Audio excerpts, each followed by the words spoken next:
Welcome to Procurement Says No, episode 34. The big 3-4. Ooh, top of the morning to you. Oh. We are on Spotify, we are on Amazon Music, we are on Apple Podcasts, Face Friend, X, formerly known as Twitter, or the other way around, and of course on the Alchemy Network, and on TikTok, which we said we'd never do.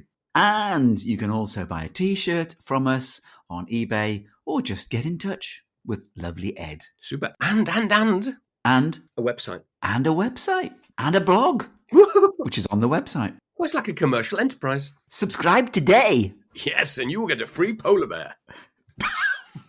What? So, without further ado, it's time for In the News, brought to you, sort of, by Sips, with Ben Farrell. Ooh. Hello, I'm Ben Farrell from Sips, and here's the news. So, firstly, Ed, some very exciting news from Renault, the French car maker. They have appointed Francois Provost as their new CEO and chairman with a 4-year mandate. Provost will oversee a €3 billion investment plan aimed at launching 8 new models by 2027, aiming it to reduce Renault's reliance on European markets. Ooh. He said, "We must compete with Chinese manufacturers and strengthen our presence in emerging markets." Listen to this. Provost, who joined Renault in 2002, previously served as Chief Procurement, Partnerships and Public Affairs Officer. Wow.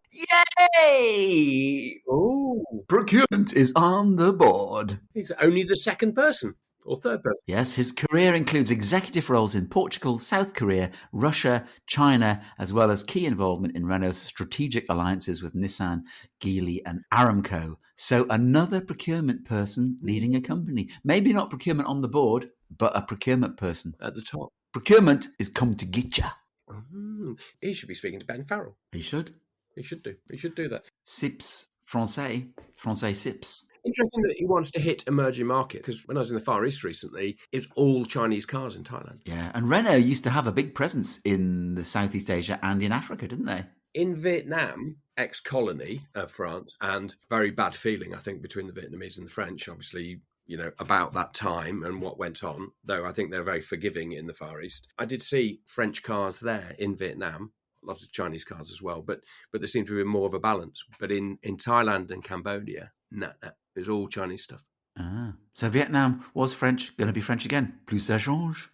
Well, I don't think you'd want to say that. Having seen what went on, I don't think the Vietnamese would be very welcoming to the French coming back as a colonial power. It wasn't very pleasant, I don't think. However, they can buy the new Renault Twingo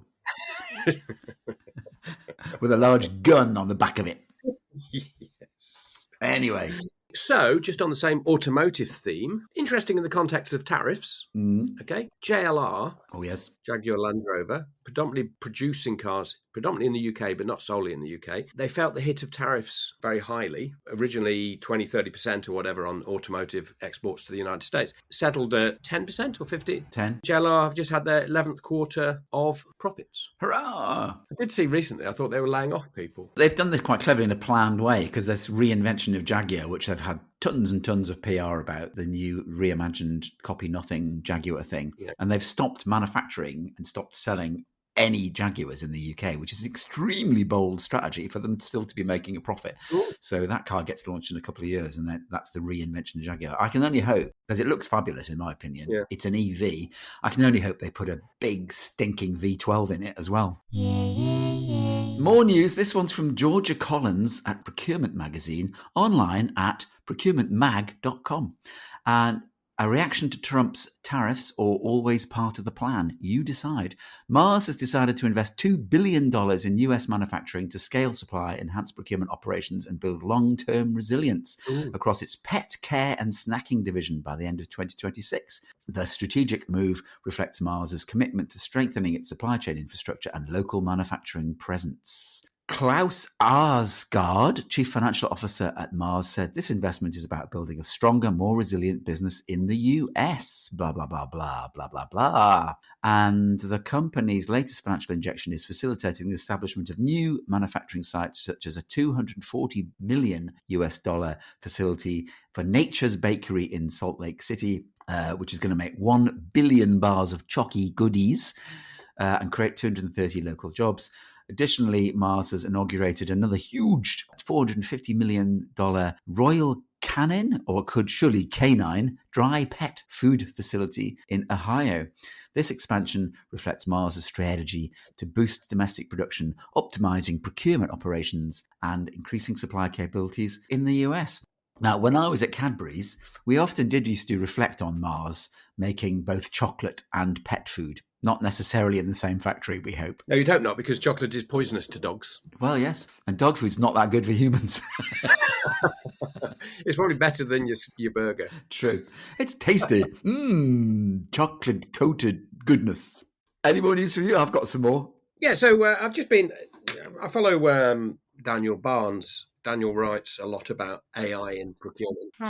Oh dear. We've had a little bit of jousting with Daniel online on LinkedIn, or certainly I have, about his proclamations about AI and procurement, and how in whether it's 5 years or 10 years, procurement will be replaced by bots. And we've had bots. I like the word bots. Love a bot. So he writes a lot about this and I think, obviously as a sort of online commentator, he likes to make exaggerated points, and that's fair enough. That's how you get followers and so on and so forth, and you get attention. I've told him so many times not to do that. Yeah, so he talks a lot about AI and procurement, and produces a lot of stuff to emphasise that procurement is changing rapidly and within 5 to 10 years. And of course, we've been cynical in the past, haven't we, about how quickly it will change. Mainly because, well, for two reasons, really. One is we have a history in procurement. We've been in it for like nearly 40 years each, and we've heard it all before. It's been much heralded, lots of change, and it never happens. And we know that lots of organisations don't invest in procurement particularly. He's posted some stuff about sort of 5 points, one of which is enterprise AI spending soars 76%. So apparently, according to Gartner, generative AI spending will surge to $644 billion in 2025. That's a 76% year-on-year increase. Yowza. But again, it's like that doesn't support the point about, it's a good point to make, and it's a huge amount of money. The reality is it's not being invested in procurement.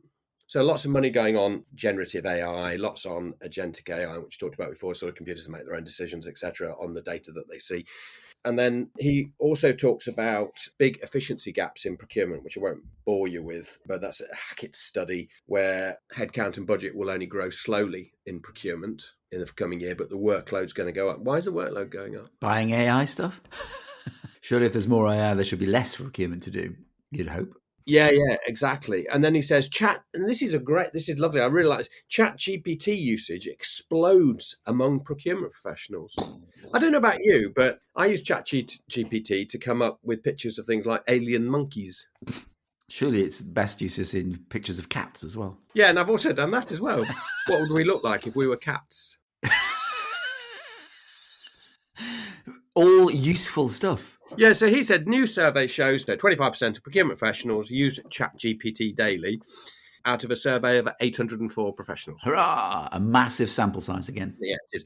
The tool has generated over 3,000 procurement-related emails. Ooh. So clearly ChatGPT is there. We've probably all got it on our phones or whatever. I've got something on my phone and I use it to make monkey pictures and pictures of cats. Yeah. I've used it once or twice in articles just for a bit of information, but still write most of it myself. But at the same time, he says 25% of procurement professionals still admit to never having used ChatGPT. How many? 25% of procurement professionals have never used it, and that indicates a massive untapped potential. Yeah, it does. 25%, so 25% on 75%, that's an increase of a third. More procurement professionals could create alien monkeys or pictures of themselves as cats. I think I'm still not seeing it. In the clients I work with and people I know in procurement, I haven't really come across many people who've used ChatGPT for anything sophisticated. No, they're using it for little bits and bobs and Yeah. the emails and maybe a little bit of tender documentation, but not full scale yet, is it? And it's going to be one of these things that just slowly creeps up on us. And yeah, Daniel's probably right. In 5 to 10 years, it'll be used quite substantially, I'm sure.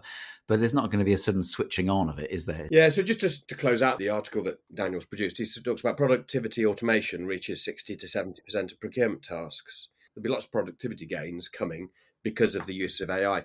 And then he talks about what this means for procurement teams. But I think he misses out slightly here. He talks about assessing your automation readiness, pilot ChatGPT workflows, and evaluate vendor solutions as the 644 billion investment surge improves tool availability. Are the tools in procurement or they're elsewhere, CRM, design, activities, etc., etc.? And really, the question for procurement is, what are you doing to get it on the corporate agenda? What are you doing to strategize it? Because it ain't going to happen piecemeal. That's the bit that's missing for me. I think procurement is still quite low down. So procurement teams have got to be saying to tech vendors, we need AI built into our procurement modules. Yeah. Come on, tech providers, crack on. Having spoken to some of the tech vendors who are in procurement and have AI solutions, I think that the issue is still that they're quite an expensive add-on or bolt-on to their solution. And I think that procurement don't have deep budgets. What was that funny noise? There's train going by, I think. So I think just going back to the previous discussion, procurement need to be able to get the budget. Yeah. They need a strategy to say we really could apply AI in what we do and we could deliver this level of value, but they need to get some money to do it. Yep. Same old, same old. Well, what you got? I've got a couple of stories from Local Government Lawyer, LGL, your favourite online procurement legal news stuff. Read. This is from Lottie Winston, who says Liverpool City Council has been ordered to pay £100,000 in costs in the early stages of a dispute with a supplier called Lime Technology over the procurement of an e-scooter and e-bike concession contract. The existence of a claim for breach of obligations under the concessions contracts regulations, I love this stuff, 2016 was revealed in a High Court judgment early this month. In the judgment, the High Court allowed an employee of the unsuccessful bidder, Lime Technology, to be part of a confidentiality ring, CRO, finding that Lime had a legitimate interest in having access to pricing information so as to assess whether a challenge based on an allegedly abnormal pricing in its competitor's tender had sufficient credibility to justify pursuing a challenge before the court. What? So Lime found out the competitor's cost through a CRO, then instructed lawyers, and then the council paid up its costs. It's public procurement gone mad. Don't you hear this all the time where, from the other end, where a council somewhere or a public body defends itself against some allegation and then spends millions and millions of pounds on legal fees relative to a claim that's sort of like tens or hundreds of thousands? Yeah, it's bonkers. Yeah. Here's another one showing just how great public procurement can be from the same place, which is Local Government Lawyer, LGL, your favourite online read. This is from Adam Carey, who says, a council has removed a firm from a blacklist of building products after a judicial review challenge. The Royal Borough of Kensington and Chelsea has removed Siderise insulation from its list of excluded suppliers for building and refurbishment projects following a legal challenge brought by the company in the High Court. The firm, which manufactures external passive fire protection, you can see where this is going, was previously excluded from the council procurement processes after it was named in the Grenfell Tower Inquiry Phase 2 report. Yeah. Siderise issued judicial review proceedings in February this year challenging the council's decision. Given there was no suggestion in the Grenfell Inquiry of dishonesty on the part of Siderise or any deficiency in its products, the company should not have been included in the blacklist. The High Court granted permission for the legal challenge to go ahead. However, the Royal Borough decided to remove Siderise from its list of prohibited suppliers before this hearing took place. So, public sector procurement people, you need to stop being crap or you'll get sued. Maybe take some flexi time holiday or go off sick instead. Consider your decisions. Unbelievable, isn't it? Yeah, it's bizarre, isn't it? It's you wouldn't have that in the private sector. No, people would just be told to get lost, wouldn't they? Well, you just say you're not on our list, and they go, "Well, we're going to sue you," and say, "Well, we'll put you on the list then, but we'll never use you." Yeah. Anything else from you, sir? Yeah, tariffs. Oh, love a tariff. What do we think, Richard, where we are on good old tariffs in the US and where we've got to? We're making huge progress, huge revenues coming in. Lots of companies committing to manufacturing investments in the US, trade deals being done left, right, and centre. It's all looking orange. It is. I've got to say that, with a sort of slight tongue-in-cheek position, Biting your tongue. it's sort of like, feels like quite a lot of it's working. It does. It's scary, really, because I was of the mind, his Donaldson or his Donaldship was good at doing real estate negotiation, and his people around him seem to be that way, his acolytes, should we say? But all these other countries around the world, the European Union, the UK, Vietnam, not China, but most of the other countries around the world are going, okay, we'll settle. So the EU settled at 15% inbound tariff to the US. No tariff on US stuff coming into Europe. So he sort of won, hasn't he?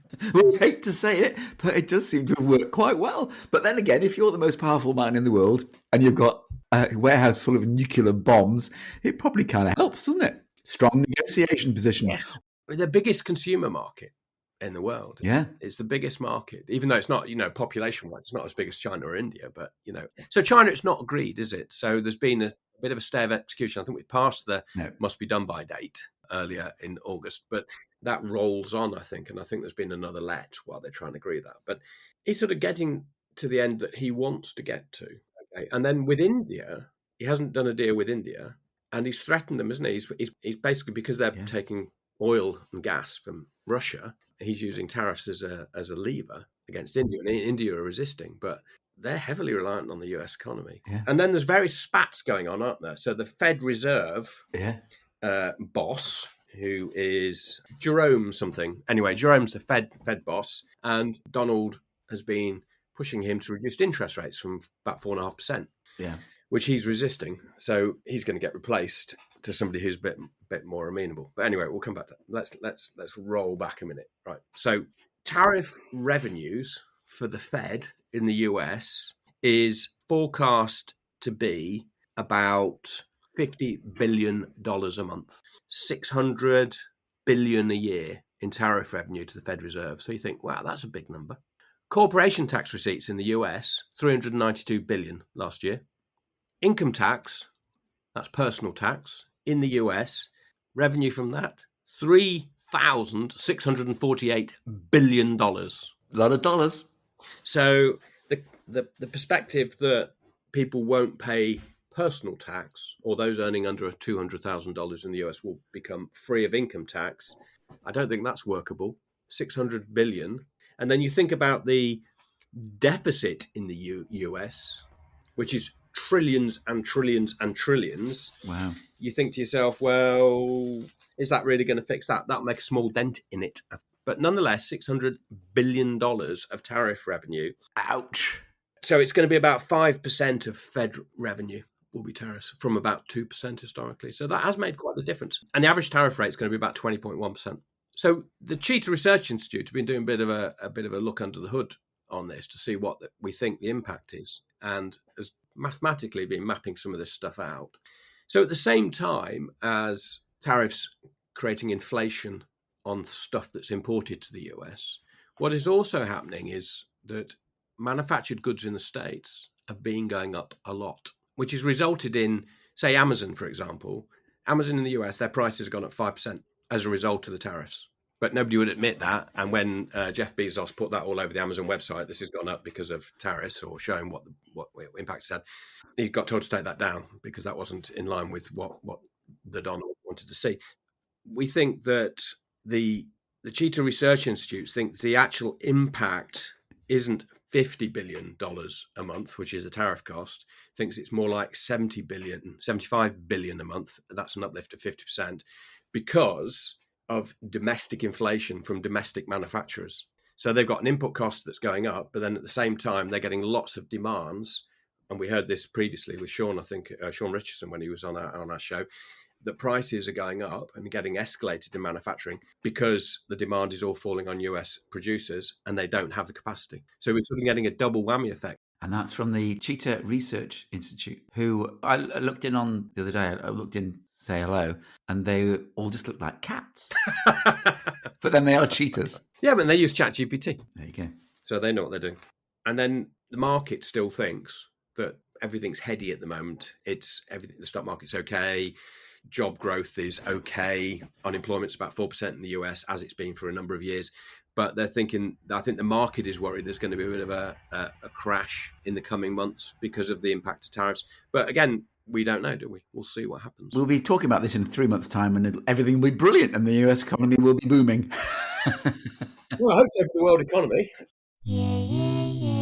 No, I was just going to say the last thing. I love caps. Oh, love caps. Love caps. Ooh. So they put out stuff regularly, well worth following. But the one that struck my eye was called Top Ways Tariffs Are Processed and Validated. So this is, what is the response? 78% of respondents, this is number one, negotiate or challenge tariff-related increases with the suppliers.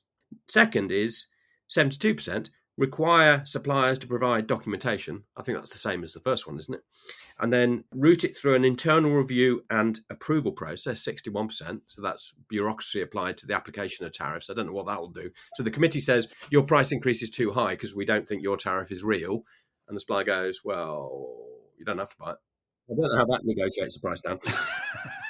And then the fourth point was to compare it against published tariff schedules. So there's lots of data online. We've talked about it previously. So what does that do? No, I don't know how that helps, yes. No, I don't know. Yes, it is 20.1%. Oh, okay. And then the final one, 44%, the fifth one, was validate through benchmarking or market intelligence. That sounds like the first option you should be taking, not the fifth. And going back to what we said before, you should go and challenge the tariff. Yes. Because there are lots of items being imported into the US that are tariff-free or low tariff. And we see that with Canada, lots of vitriol between Marky Mark and the Donald, but lots of stuff is still tariff-free from Canada into the US because the US needs it. Yeah. So, yeah. But anyway, look at caps, folks. Righty-ho. Super. One last thing from me, and it's from our old pal, Peter Smith, who posted on Linked Up a couple of weeks ago about the Horizon / Post Office / Fujitsu scandal. And he pointed out that Fujitsu has recently won 2 new contracts with HMRC without competition with a total value of £281 million. So that's nice. Yes. They're lovely people at Fujitsu, aren't they? Excellent. Their systems work really well. Sorry, and then the last one, and just to finish it off, just on another CAPS set of data. Top strategies used to manage geopolitical risk to supply chains. Number 1, increase number of countries as sources. Increase the number of suppliers. Brilliant. Buffer inventories. Oh, yes. Buff them. And reshoring or nearshoring, which is called to counter to the number of countries as source of supply. Bit thin, really, isn't it? Yeah. What would you do to manage geopolitical risk in your supply chain? I'd make a list. Definitely. I'd have a long, long list. And lots of bullet points. Some of them with bold and probably underlined. Excellent. That's what an Excel spreadsheet, because you can bold it, can't you, in Excel? Maybe do it in italics as well. Put some highlighter as well in those particular certain boxes. Just the whole thing with tariffs, it's really interesting just to watch it all unfold. Lots of gnashing of teeth, all this sort of stuff. But really, perhaps it is a good thing. Who knows? I don't know. I've got an economics background. It's like all of it says, no, it won't work. But so far... Playing a blinder. Yeah, he's perhaps misunderstood. And on that bombshell... That was the news. Gosh, a lot of news. We probably haven't got time for anything else. But... I think we have. We shall move on swiftly to a new feature. Should we try this? Yeah, go on. This is a new feature which we're going to call the secret buyer. Ooh. We've had a couple of people writing in to Ed and myself with examples of, these are bad examples actually, but we'd like to see some good examples, great examples of procurement practice from all of you lovely listener out there in lovely listener land. But we've got a couple here which are bad examples. They're quite entertaining and quite funny. Let's have some good ones as well next time maybe. But here's the first couple. This is an example from a boutique sourcing consultancy. The name of the person involved will be kept anonymous. But Fred says, my MD was keen to show his expertise and excellent network with some suppliers whom I was shortlisting for a tendering process. There were 5 suppliers in total, which we discussed with our stakeholders. 2 of these were actually sister companies to each other, though they were separate entities who often competed. We thought that was an old model too, and in fact they've since merged. The MD decided that one of these 2 companies should not bid. He gave no reason other than, in his opinion, they were not suited to the work. I said I would contact them to tell them they'd been deselected, but he insisted on doing that. However, he thought it would be better to do it by contacting the other sister company and telling them that they were going through, but the sister company wasn't. And please, could they tell the sister company? This led to the deselected company being extremely annoyed that their sister company knew before them and told them. Oh, good. It also annoyed the stakeholders. The SRM team has had to do a lot of clearing up and damage limitation. The MD then said, amazingly, how did that happen?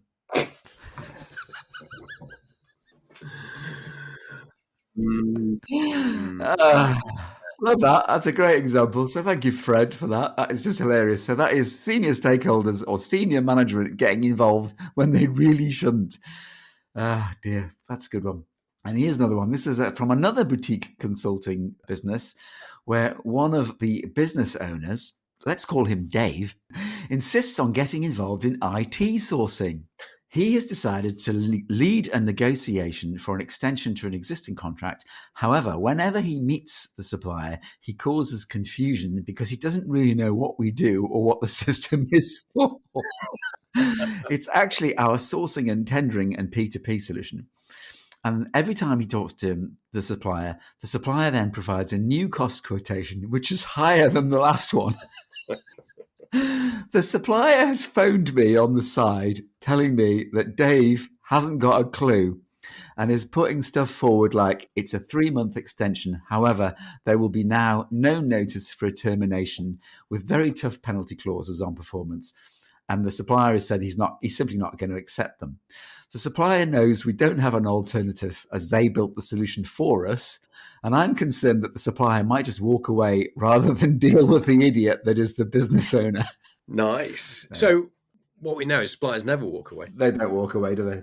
How many times have you heard that when you've worked with stakeholders? I just say in all of my career, the supplier has never walked away. It doesn't matter how extreme you are, they hang in there. Yeah, because it's all revenue, isn't it? It's all revenue. That reminds me just of when early in my career, working at ICL, and I was in a negotiation with a supplier, partway through the negotiation, and the big boss, first name was Sadru, walked into the room and congratulated the supplier on getting the business. Brilliant. And then he left, and I looked at the supplier. Supplier looked at me, and we just laughed. Just like, okay, let's go to the pub. And that is true, folks. That's a real story. That was just utterly bizarre. He would do that. He would just walk in when you're in a room with a supplier, and he wouldn't know what you were doing. He'd make some comments, and you just think, oh my god, you've just completely ruined the foundation of all of my discussion, of my argument. But anyway, so senior managers in various businesses up and down the country and throughout the world, please talk to the person in the room before you interrupt. Anyway, that's a new little topic. They're quite little entertaining stories. The secret buyer. So if you've got any secret buyer stories, let us know. Yeah, please send them in. Please send them. We'd love to hear the shaggy dog stories of procurement. Right, now it's time for Ask Rich and Ed. Oh, and we've got a number of different questions from the post bag this time. The first one is from Sheila McGafferty in New South Wales, Australia. I'm buying a trench. How do I work out how much it should cost to dig? Oh, thank God for that. It's not a trench coat. Well, I was going to ask the supplementary question. Is it a trench or is it a ditch? It's a hole in the ground, mate. How do I work out how much it should cost to dig a trench? Right. Get an expert involved. Dead simple. One of those quantitative surveyor types. Yeah, I think so. Somebody who understands how this stuff works, I think. It's one of those things, isn't it? I think in procurement, there's lots of stuff that's sort of relatively straightforward to learn about how you buy it, like IT software or MRO or logistics services or whatever. But stuff related to construction seems real challenging, doesn't it? But I think you've got to get a quantity surveyor, somebody who understands the complexities of... Sheila doesn't say how big this trench is. Does it stretch all the way to New Zealand, for example? Or is it just a small trench somewhere outside of Sydney? We don't know. But yeah, quantity surveyor. Go and call the experts. Oh, did you see that in Italy there's a furore because the Italian government want to build a bridge, the mainland and Sicily? Oh. Apparently it reaches back to the Romans wanted to build a bridge across to Sicily and never did, and nobody ever has since. And the people of Sicily are really up in arms about the fact that they want to build a bridge so that people can access the island. What's their problem with it? Didn't say on the news, it just stopped there with people demonstrating. Won't it be easier routes for the Sicilians to bring their narcotics back into Italy? I'm sure there'll be huge bribes that will be available during the construction. And if you're one of the bad guys with concrete shoes, you might be able to be thrown over the side of it at some point in the future as well. So, it's all ideal. Perfect. You've been watching too many films. Do you want to do the next one? Yeah, I've got one for you. So this is from Hanoi in Vietnam, from Man Nguyen. We've bought a big strategy consultancy in, and they are working to reduce our supplier costs. Their approach is seemingly to work on should costs and are mathematically calculating the best price and batch size to optimise cost at the supplier end. So they're taking a very scientific approach.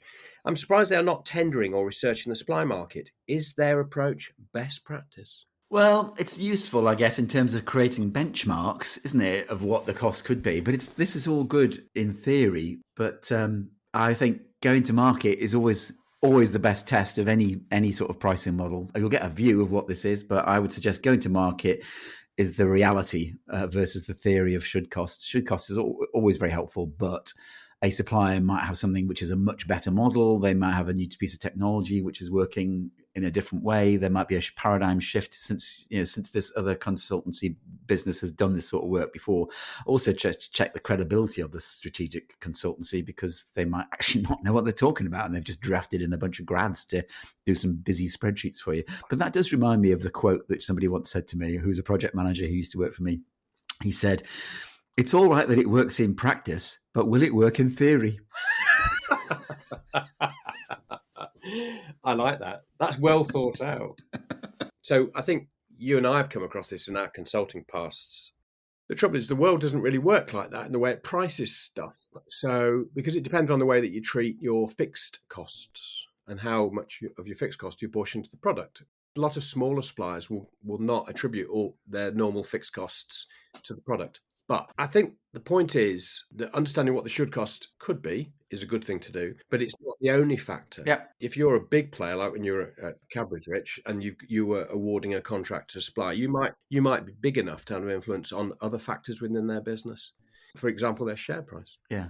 So I think if a consultancy comes in, they should be thinking about all the factors, and you as a buyer should be thinking about all the factors. If you're going to award a big contract to a supplier and it ends up being 10, 15, 20% of that supplier's revenue, and they're listed, you are likely to have an impact on their share price. So I think you should be looking at all of the factors and modelling them, as well as negotiating and going out to market and looking for competitive tenders. The supplier might choose to reduce certain aspects of the costs because of they've got a longer term deal, or it's a more strategic customer, or whatever. So yeah, and also whisper at listeners, but don't believe what strategic consultancies tell you about benchmarking, because they might be making it up. How can you say that? Oh. Yeah, go to market. It always works in practice, but it might not work in theory. Yeah, exactly. This is from Fred Douglas in Maryland, US of A. We are buying garments from a supplier in Pakistan, but have seen reports of modern slavery in their supply chain. We want to continue working with them. What should our first move be, Eduardo? Get on a plane. Get on a plane. Yeah, get on a plane. Fly to Pakistan. Yeah, tell them your concerns. Get a sense of the shock, surprise, horror, or otherwise in the supplier. Look him straight in the eye as you mention all this stuff. See what his reaction is. And then you're right, Ed, get out there with your stakeholders, ideally. Do a little mini audit. Get a sort of planned itinerary of what you want to see. But keep some of the details back. So if they are knowingly employing slaves, they can't hide the evidence. But yeah, Get out there. It also, modern slavery has quite a wide definition. So if you've got a child labour in your supply chain, it's more about why is that happening than it is just, oh, look, they're only 14, they should be at school. You don't know situationally what that means and what the reason for that is. I'm not saying it's right, but it may be something that you would consider overlooking or trying to help with. I think the other one is if you think it's a very serious issue and it's very clear in your anti-slavery policy, and if you're a garment manufacturer, you're probably thinking about your reputational risk for your brand, you might want to go out there without telling them. You might just want a surprise visit, because if I've seen this in the electronics sector when we were outsourcing to Taiwan for some product, and when you're making printed circuit boards, you have an anti-static wristband and stuff like that. I had a colleague, an engineer, who was out in Taiwan working with a supplier, and they just didn't wear any of this stuff. But then he said the phone rang in the room. It was that the inspectors were coming round, and immediately plugged everything back in and made everything like it should be, and they did an inspection, and then they disappeared, and then he just unplugged everything and went, yeah, it's not, sort of thing. So, and that's a bit about when you raise it with them, tell them your concerns, and just get a sense of their reaction. Yeah, but you've got to go and have a look at it, and possibly don't tell them. Right, last question. This is from Jose Huzar. I have said that right, in Los Angeles. This is a cracker, Rich. My boss appears to be very close to one of my suppliers in the construction category. Dun, dun, dun. Building a bridge to Sicily, perhaps? Concrete boots. He has had a number of meetings with them off-site and without inviting me or my stakeholders. I've got the Godfather music rolling through my head at this point. He has suggested on a couple of occasions that we directly award business to them, and has also suggested sharing other suppliers' bids to ensure that this supplier remains competitive. Am I right to be suspicious? Dun, dun, dun. What you should do, Jose, is ask for an in. Just say to your boss, I know what you're up to, and I want a part of it. I don't want to die. I don't want my family all to be murdered. I don't want to horse his head in my bed. Oh, dear. Yes, you are right to be suspicious, I think. Yes. How you deal with it? Have you got a whistleblowing policy? Is your boss in charge of the whistleblowing policy?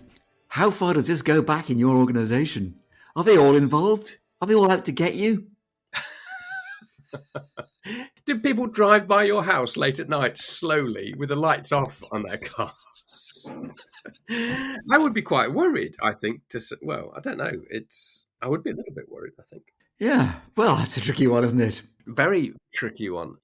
Maybe your boss is corrupt. Maybe he thinks he's doing the right thing. I don't know. I think you need to investigate a bit more, but I think a little bit of caution, perhaps. If you think there's nothing from a gangland perspective. Yeah, gangland. I think probably you need to call it out. And then run away, change your name. Go to Panama. Get a new job, perhaps. I don't know. That's a real tough one, isn't it, Rich? I've never had something like that. Have you? No, not as. Does sound like something dodgy's going on there. I mean, you could just say to him, "I don't want to be involved," but then you're sort of culpable, aren't you? Yeah. Hello. I've enjoyed doing the construction category, but I'd now like to move on to paper clips, please, and other matters involving stationery. I feel that my calling is in the stationery category. Yeah, don't know what the answer is. I think you have to call it out. On paper, you have to call it out. You see, on paper, that's the stationery category calling to you. Not that there's anything wrong with the stationery category. Perhaps a long, wordy memo. And you could use ChatGPT to help you write it. You could put some keywords in there, couldn't you, like non-judgmental? Yes. Write me a letter to my boss suggesting that he's being corrupt without being judgmental. Or mentioning the word corrupt. Or backhanders or bribes. Yeah, tough one, that is. Good luck, Jose. Does your boss tend to go to a lot of Formula One events or tennis open finals or football games or baseball games, or he's at them all the time? What car does he drive? Is it commensurate with his salary? As he arrives in his Ferrari. Yeah. Well, that's the end of Procurement Says No, episode 34. We hope you've enjoyed it. I hope so. Perhaps you'll come back again and listen to the next one. We'll see you soon. Thank you all. And ta-ta. Bye-bye.